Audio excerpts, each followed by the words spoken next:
Jiang, and I'm in the English department, and I'm working on my dissertation about epistemology of realism. I'm Neil Agrawal. I'm a third year in the anthropology department. Mark Duray, I'm also in the anthropology department and developing a project around political subjectivity and political economy of decolonization of Western Sahara. My name is Amiel. I'm a student in anthropology at Columbia, and I'm doing research on tripartism. Thank you. I'm Joe, another in the English department and do environmental criticism. Perfect. Okay, so this is a new format.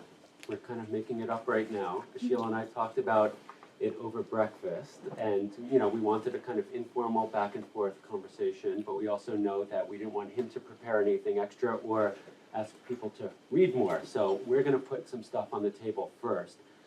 We thought it would be useful, since the idea of this longer visit is really not just to have someone come perform and take off, but to have a chance to process the issues together, which takes some time to chew on, especially when we're talking about these kinds of complicated issues. We thought it would be useful if I took 5 or 10 minutes to kind of gather up some of the big issues that have, and not everyone has been at all of the events. There was a faculty seminar, a public talk, a lunch, a dinner, so I'll gather up some of the. Yeah, can we just, who was actually at the public talk? That would actually be helpful too, so we know where the different questions that when we, okay, good, that's good. I couldn't go to. No, it's fine. We all have different pieces of the puzzle. So when you reference a question, you sort of say, when such and such asked this, I'm going to press useful. you on this. So I'm going to try to do a little collecting, and then I thought I would start just for the sake of, in case questions aren't forthcoming, I would start just with a dialogue with Achille and start asking him some questions, and then as questions emerge, let it organically become a discussion. That was my thought. Okay, so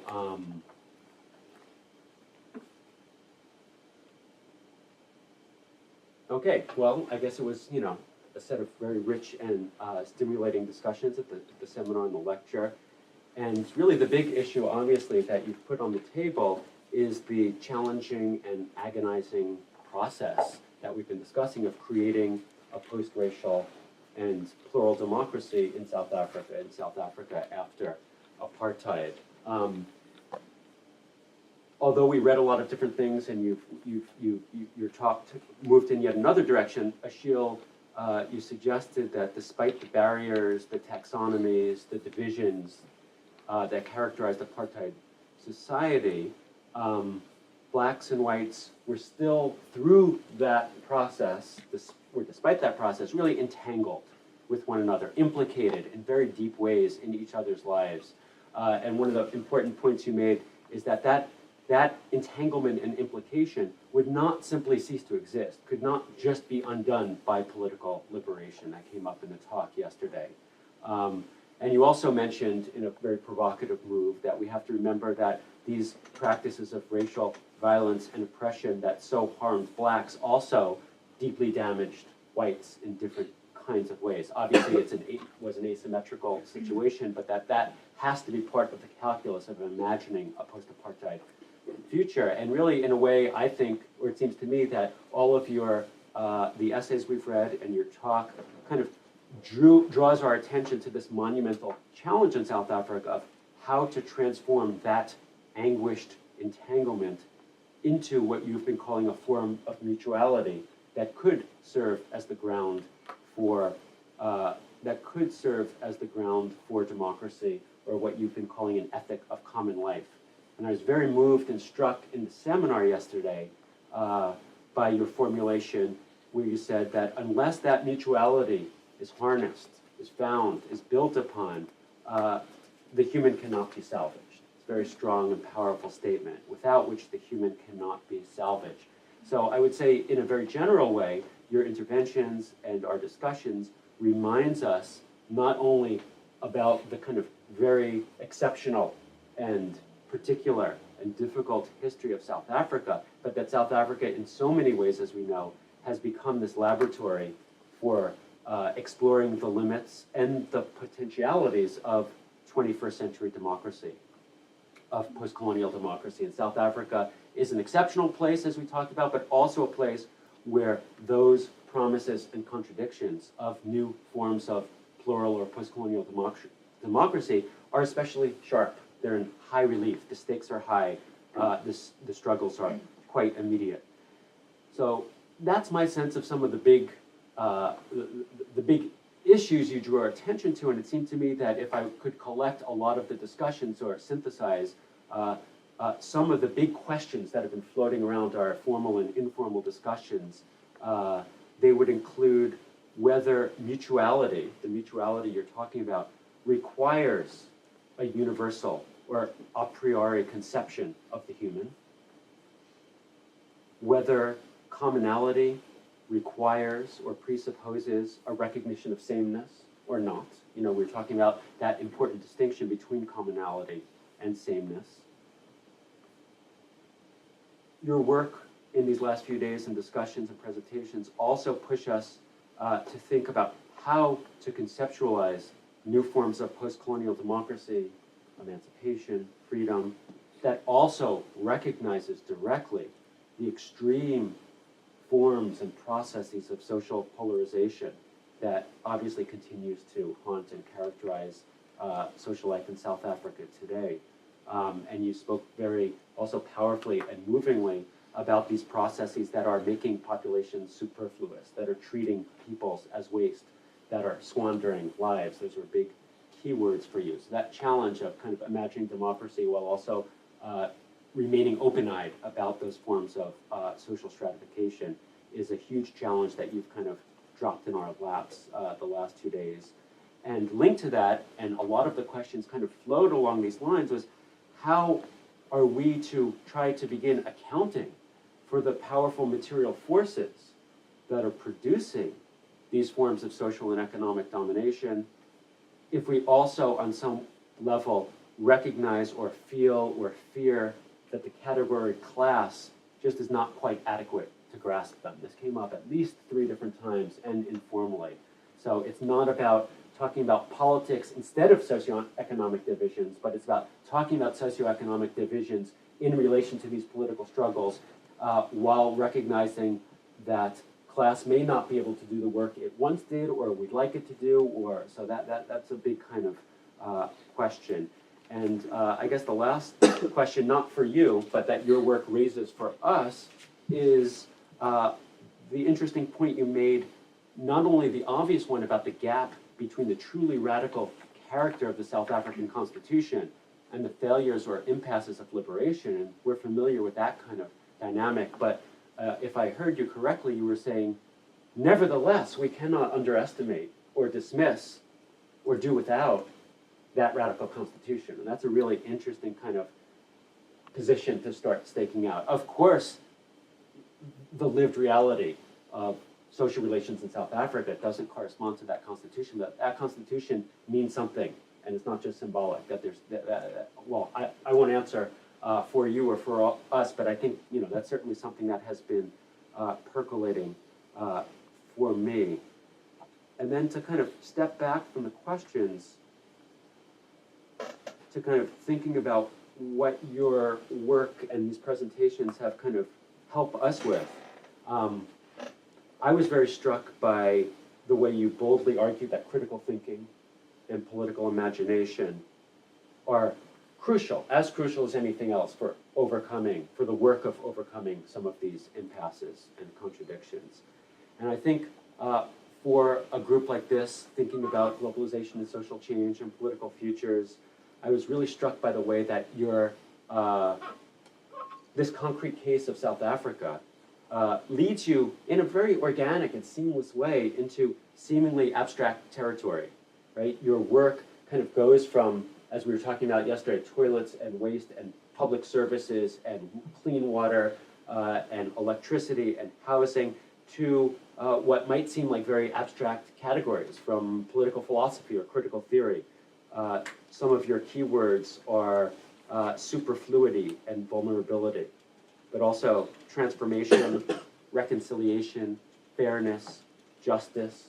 You speak very kind of thoughtfully and carefully and penetratingly about obligation, sacrifice, responsibility, And of course, dignity, democracy, freedom, humanity, the world, the future. So one of the things that you remind us of is that these are not abstract, epiphenomenal, superfluous kind of categories or reference points for all kinds of ordinary people in the most concrete situations. So it's a long way of saying that part of what has been so exciting about these last 2 days is having you show us the ways in which one can move from the concrete to the abstract. Show us how the kind of rarefied stuff of political philosophy couldn't be more relevant to the kind of everyday concerns of the people that you are writing about and thinking about. And to me, that really places you and your work in that long tradition of Black political thought that stretches from Du Bois and C.L.R. James through the Francophones, Césaire and Senghor and Fanon, maybe Glissant in some ways. And in this seminar, in this group, we read Gilroy a week ago, and certainly the deep affinities between your work and Gilroy's work is clear. And one of the things that they're all kind of doing in different ways is taking not only Black experience, but global futures, human possibilities, democracy on a planetary scale in a certain way as their subject of reflection in a very bold way. So I'll kind of that's my very imperfect and partial attempt to collect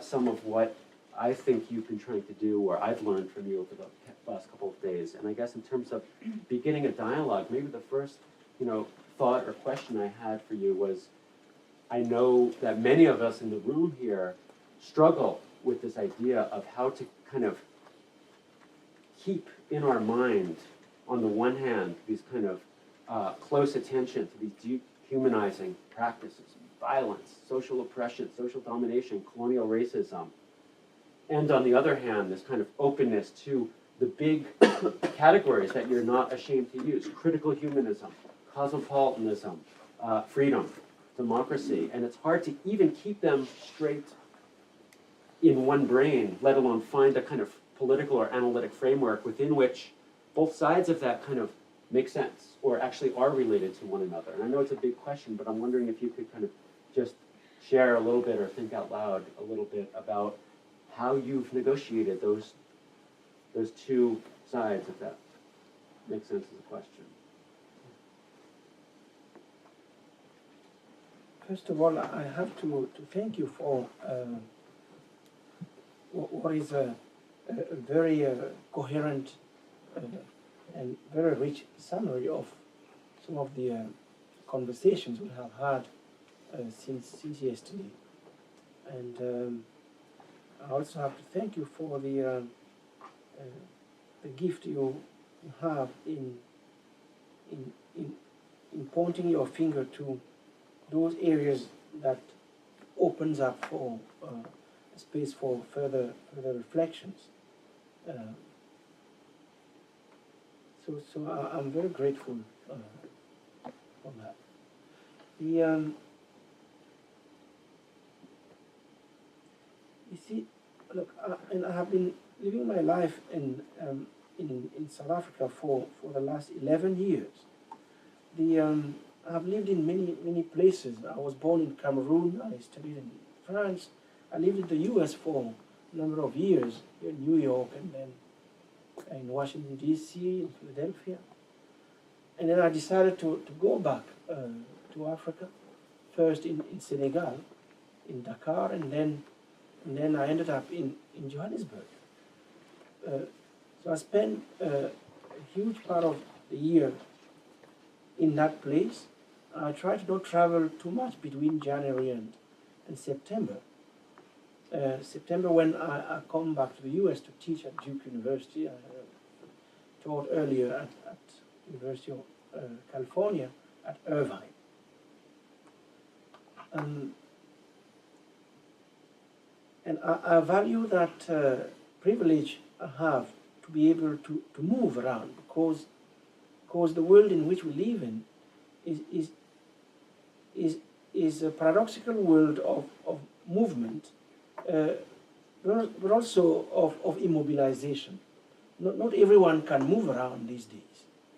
there is a very unequal distribution of the capacities to move at a global scale for all sorts of reasons. We can evoke some of them if you want. But while in South Africa, I try to, as much as I can, to be attentive to the place where I live and try to speak from there. Because we cannot all be speaking from New York or from Paris or London or Beijing. We have to be able to speak from multiple locations. And speaking from Africa is not given. It's not given for all sorts of reasons. Because when one says Africa, it doesn't matter whether it's South Africa or the rest of the continent. But the moment you pronounce the name Africa, there is a veil that falls onto the voice, the face, the discourse, the speech. But I find that condition in itself extremely intellectually provocative and proactive. How is it that one can speak from a place where what I have just described is, let's say, the epistemic condition of things African or people African? This requires, on the one hand, as Gary said, a fine attention to the details and sinuosities of everyday life. And when I say attention, I mean attention in the sense that you try to live your life with your five senses in a state of permanent alert. And in any case, if you don't want to do that, and some people manage to not have their senses on a state of alert, the environment in which you live will more often than not remind you of the fact that you have to be on a state of alert. You have to be on a state of alert when you are in your house in the morning and the bell rings. And of course you haven't invited anybody at 7 o'clock in the morning to your place, but you have to go and open the door and you have to face somebody who is asking you, do you have anything for me to do? Give me a job. It doesn't matter what, just give me something to do so that I can pay, I can have some, put some food on the table. You have it at every intersection in a city like Johannesburg, which is a major metropolis, which is the richest. Johannesburg is the repository of almost 3/4 of the wealth in Africa. Johannesburg and the Gauteng region. So it is not a poor city. It is a very rich city. But a rich city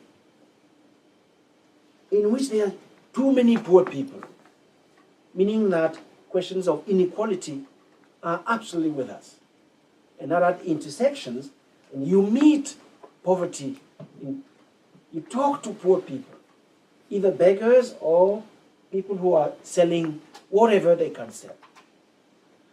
And that encounter in itself is amazing, because most of the times, I mean, those people know that what they are selling is of not much value. It is of not much value.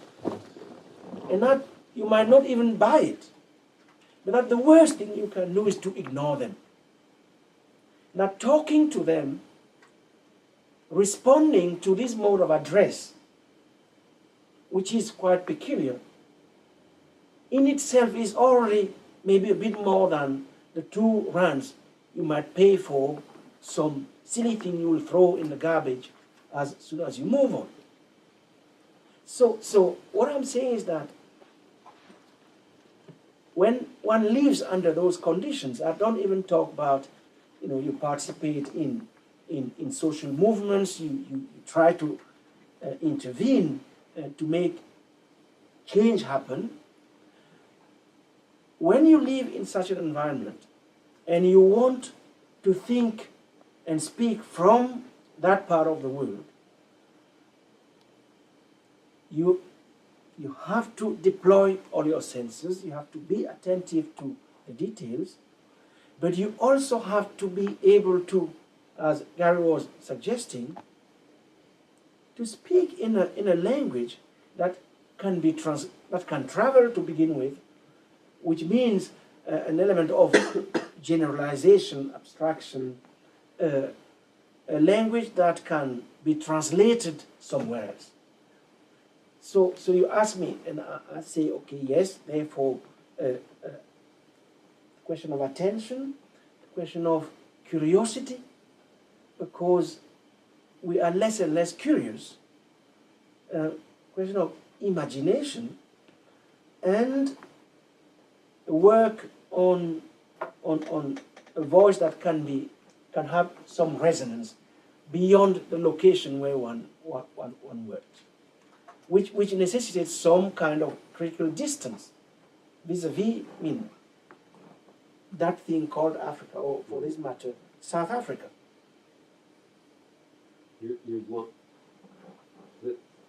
This idea of speaking from Africa is not a given, is you kind of described so nicely. And one of the striking things about you as an intellectual is that you have,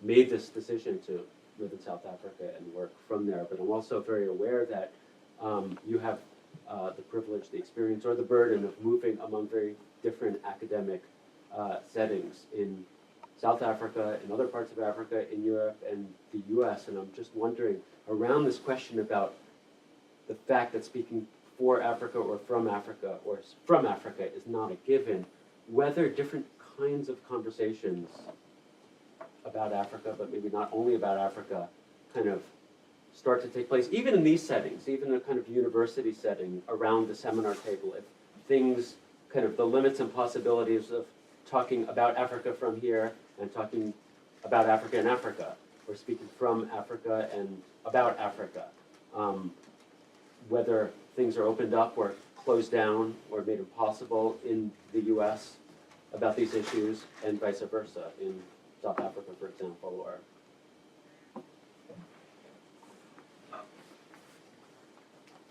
I don't know that much about what's going on in the US in terms of the current state of African studies. I haven't been attending the African Studies Association annual conferences for a very long time, and frankly, I don't know why. I wouldn't be able to tell you exactly why, but I haven't been. Nothing has compelled me somewhat to. I used to attend them when I was here, and they were very vibrant. Amazing debates on all sorts of issues, and then I guess very slowly things became quite predictable and stereotypical, and I lost interest. In South Africa itself, what has happened recently, let's say over the last 15 years, is that the intellectual map of the continent has been changing, is being reconfigured. It is being reconfigured around, let's say, in terms of a massive migration of intellectuals from the rest of the continent, a migration to South Africa, and the internationalization of South African universities, their Pan-Africanization and their internationalization, in the sense that students, professors, scholars come from almost everywhere. Still and most lots of Chinese, of course Indians, not only Indian Africans themselves, but also Indians coming from the subcontinent, people coming from the Arab world, and more linkages between South Africa and Brazil. So what is going on is that the study of Africa is becoming more and more part of a broader constellation, configuration that is is geographical, but a bit more than geographical. It's more and more thematic and organized around networks. So the question of African studies as such, it seems to me, has not been as polemical as it might have been, or as it is in the political field, where the question who is an African, who is not, has a lot of purchase. But all of that having been said, I believe that the study of Africa has to be de-provincialized. That just as Dipesh Chakrabarty wrote about de-provincializing Europe, we need to de-provincialize Africa. We need to de-Balkanize it and de-ghettoize it. Because it is an amazing laboratory of almost everything. Laboratory of social forms, of forms of life, economic forms. Joking with Gary this morning at breakfast, I was telling him, you know what, this thing about, the abolition of the state. If you want to study what happens when the state has been abolished or has been deeply crippled, okay, then you go to Somalia, or you go to the Congo. If you really want to study what deregulation is in a context in which extraction is still somewhat the main modality of political economy, then you go to places like that. So it is, or if you want to study the ways in which forms of the urban are emerging that have not been experimented anywhere else in the history of our planet, you go to Lagos, for instance, and you have more than 20 million people. And I say more than 20 million because nobody knows the exact number of people living in Lagos. Now we see the limits of numbers, statistics, quantifying logic. Now, if these more than 20 million people have been living there, they haven't been decimated, there haven't been a genocide, there haven't been hunger, killing thousands and necessitating the intervention of humanitarian organizations. It means that there's some form of organization is there, is at work. For instance, to bring food, provisioning of food, water. So what is it? So it seems to me it's an amazing laboratory, and to account for these multiplicity of forms, we need to de-provincialize continent. I think one of the, and we can open this up, but I would just add that it seems that one of the ways, in all kinds of ways, I think the kind of political theory you're doing that is also situated and engaged in these processes you're talking about kind of performs that de-provincializing. But one of the analytic ways, I think you're, one of the really interesting analytic moves you've made in terms of that de-provincializing move is this category afropolitanism.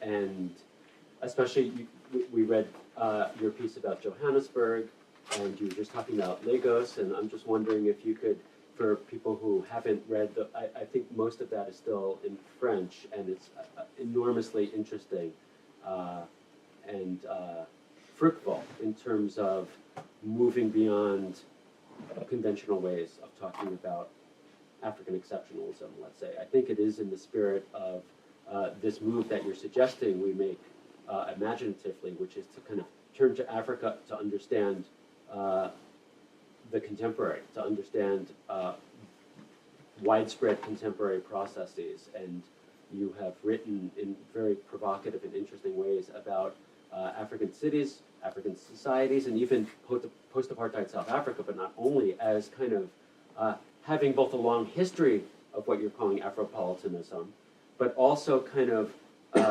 producing new modes of sociality, creativity. I mean, it's interesting because you're both describing something that's happening, and it seems to me calling for something, kind of seeing a possibility there that's not always enacted. So just wondering if everyone might not be familiar with that, if you could say a little bit about that nice concept.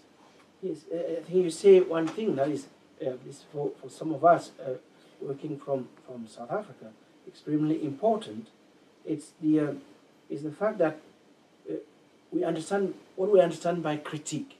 Critique is, of course, the accounting for what exists, but it is also the conscious act of pointing to potentialities, some of which might not even have a name yet, but are calling for a name, for a voice, for a face. These something that let's say is somewhat imposed on us by the context we live in. And we have to build something. And we have to build something, or we have to rebuild because a lot has been destroyed. So that question of rebuilding, of reconstitution, is part of the project of critique.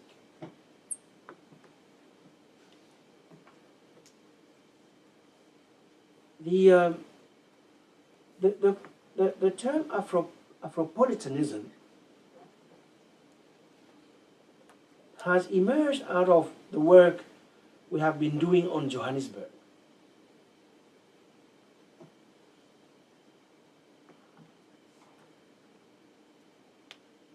It has emerged out of that work within a broader context in which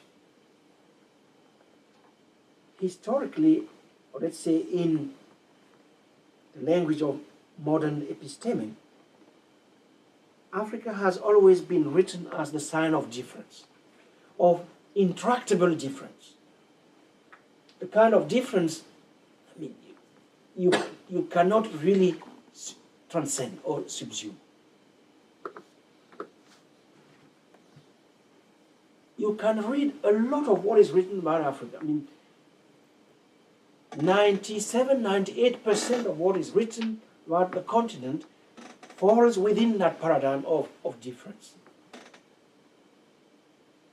And I'm not saying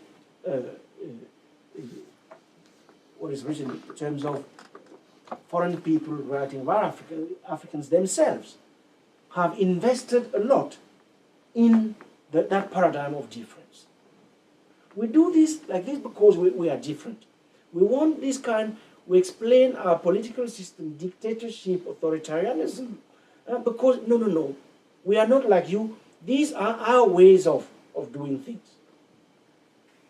So of course, I mean, simplifying things a little bit, critique of the political purchase of the category of difference is multivalent. But it seems to me that we have to interrogate that category of difference when it comes to Africa. So the city of Johannesburg, to that extent, is really interesting because it is located in the continent. And the first time I arrived in Johannesburg, coming with my experience of West Africa, I thought, maybe this is not Africa. So why is it not Africa? Oh, the roads are really, I mean, they are highways, they are all of this. And then I began to ask myself, why is it a thing that is not Africa? Why should I think that this place is not Africa? And that forced a lot, I mean, summarizing long discussions, the term afropolitanism refers to a mode of being in the world, a form of worldliness that comes out of the historical experience of African societies in terms of their capacity not only to assume their own historicity, but also to engage with what has been with the faraway, the long distance. And the engagement with the faraway, the long distance, has been a structural factor in African history, whether in terms of, indeed, the constitution of city forms, religions, trade, commerce, and so forth and so on.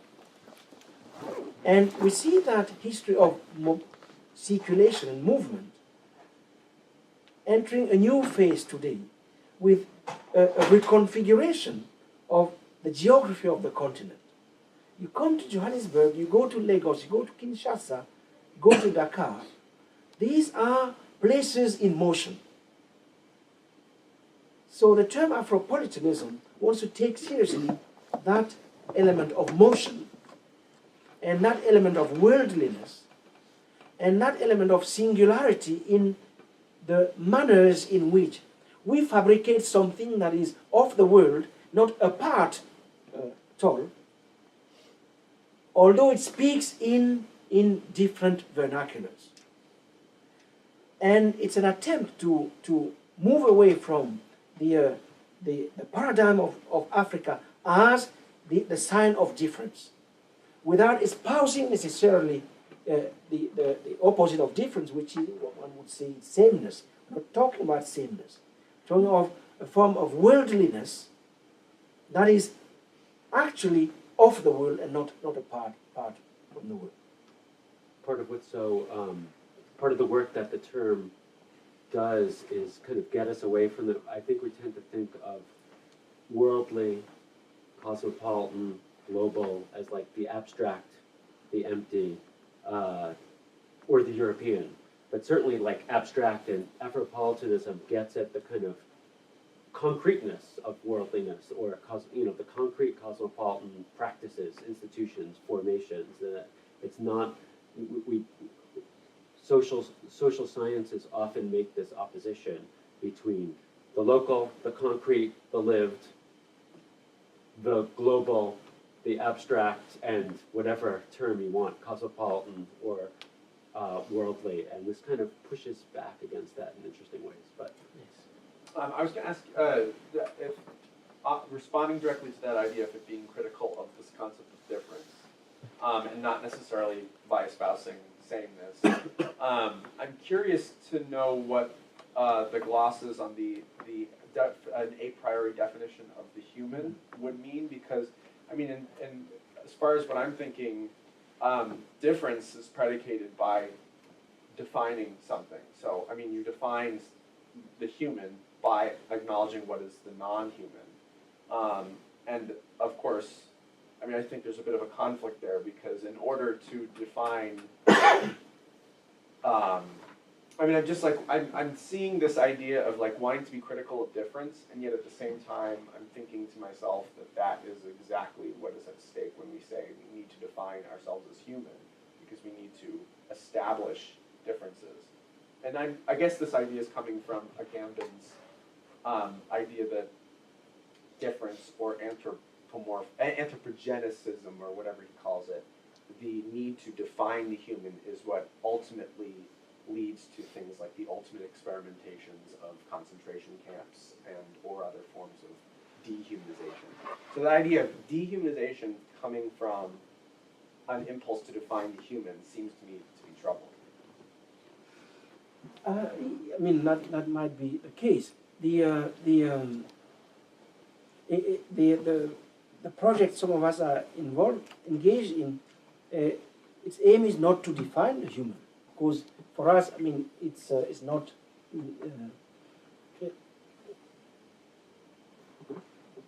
that's not the project. Let's say in Agamben speaks from within a certain history.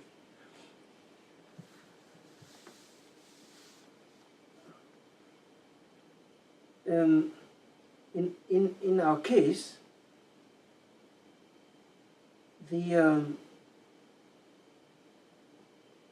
our case, meaning of course those who came before, the boys, all of them, Senghor, the Fanon, that they situation is the following: before you open your mouth to say anything, there is a prior discourse that has defined who you are. That you don't even, before you even stand up and say, I am, before you even do that, you meet immediately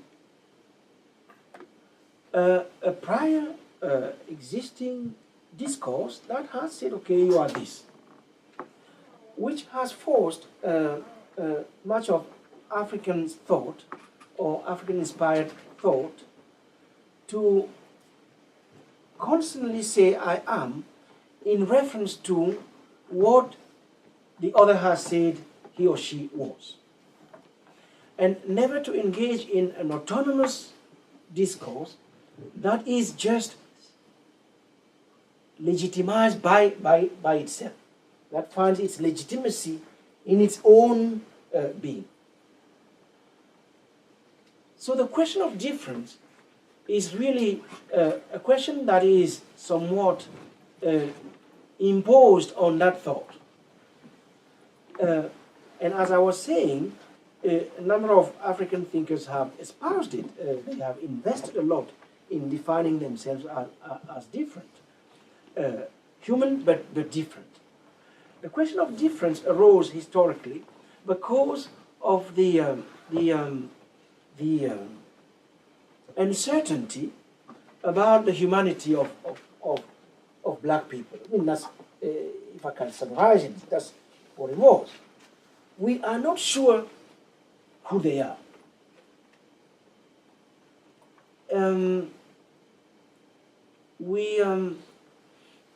They might be human, but it's not. They are not human like us. They are human in a different manner. And these are not at all. I mean, I'm not inventing this. If you take the history of French colonialism, for instance, there are theories built around this, which are then implemented in policies and all that. So the question of the human, in that context, I think it is an important question. It is an important question which was taken up by our ancestors, the Fanon, the Césaire, the Du Bois, and the others. And they resolved it for us. That's why, to a certain extent, I do not feel that I have to go through that again. Spend time responding to someone else's definition of who I am. Now I just define myself, full stop. I don't need to spend time in the practice of refutation. That long sedimented history you talk about does raise all kinds of challenges for kind of, as you said, opening your mouth, utterance. And I'm mindful that Herman brought up in our discussion yesterday morning the kind of African modes of self-writing, and I was hoping that we would get more into that yesterday. I don't know if you, at the risk of putting you on the spot, what you were thinking about that, but I love that you brought that into the discussion, because that's a very strong kind of and thoughtful critique you have of the forms of self-writing that have been dominant, and kind of why they were necessary, why they might be limited, and where we go from here, or where you go from here, or where Africans go from here. I mean, that's one way of actually responding to that, or engaging with what Gary was just saying, would be to take that and sort of say, as you did, that refutation is a prior history, and that you're actually trying to transcend that kind of discursive formation, which you find has reached its limits. I mean, that it's actually, it's really fully reached its limits of what its possibilities are for emancipation, right? Because it ultimately redounds back to the question, of claiming one's existence as human. But I guess I'm going to take it in a slightly different direction, and it just helped me. The conversation today helped me understand. I mean, I love, because the project I'm working on the 15th century is actually one in which the question of difference is actually front and center, but it's actually not around the presence of the African, right? It actually is constituted I'm an early modernist. I work from a framework in which it brings both colonial and pre-colonial and medieval history into conversation. And one of the things that, from that framework, as somebody who's worked on Latin America, the question of alterity is first and foremost actually constituted around indigenous peoples, right? There's a way in which the African, no matter how it's configured, despite the kind of modernist project that informs someone's work like Mbembe and others, that there is a way in which, when you look at how something like legal structures or the configuration of papal bulls and the subjects buried within that, the question of alterity seems most pronounced in the relationship to indigenous peoples, right? That the African, there's not a question, right? There's not a the papal bulls don't have to articulate a statement or to make a pronouncement in 1537 saying there is, that native peoples are in fact human, and therefore that we need to convert them, right? That's already a given, that the Africans are in fact a part of the known world, part of the the four parts of the world, and yet there's a particular kind of way in which, even on the ground, the kind of material aspects, right? The kind of project I'm working on is that the kind of material aspects on the ground articulate a very clear understanding that in terms of institutional life, the kind of the framing of the subject, the notion of the universal, all these places, Catholic universalism, Catholic modernity, whatever way we want to manifest that, suggests that there actually isn't that much difference, right? They actually, recognize that, they're sovereigns and territoriality. They recognize that there's juridical domains and hierarchies, all the things that sort of flow from the politics.